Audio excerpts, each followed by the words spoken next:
Forward. The works of St. Peter Julien Aymar are recognized in the French world as classics of Eucharistic piety.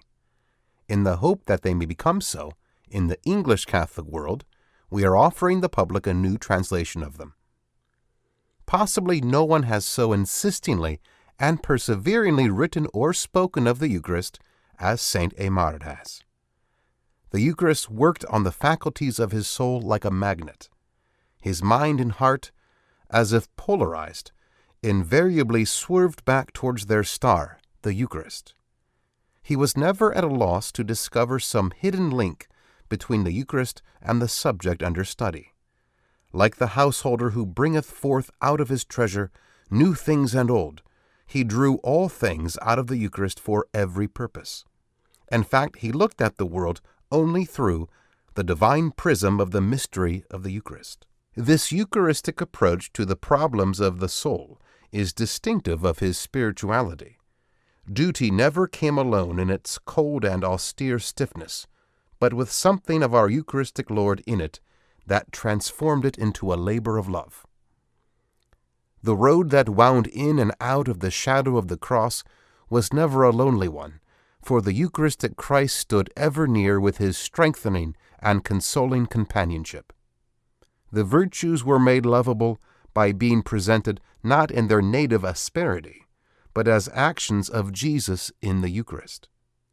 The result was a spirituality based on and motivated by love for Jesus in the Blessed Sacrament.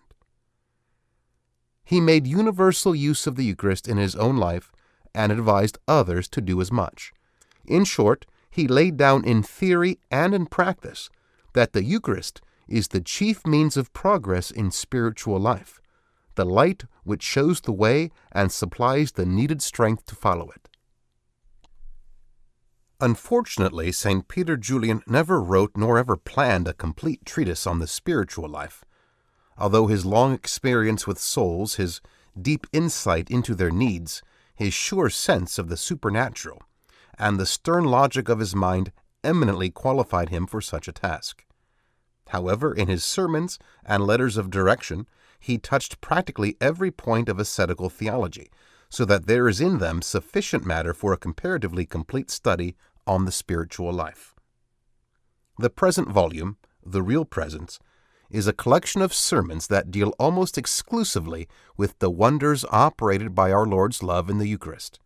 From every page, St. Peter Julien, the priest of the Eucharist, sends a ringing plea to all men to love our Eucharistic Lord as he deserves and to take him as both the model and the means of their holiness. Pondering over these chapters cannot but make us know better and love more the Eucharistic Christ. And with a more practical understanding of this supereminent means of grace, the problem of salvation should be easier to solve. May his Eucharistic kingdom come. That was St. Peter Julien's most ardent wish. We make it ours in publishing a new translation of The Real Presence.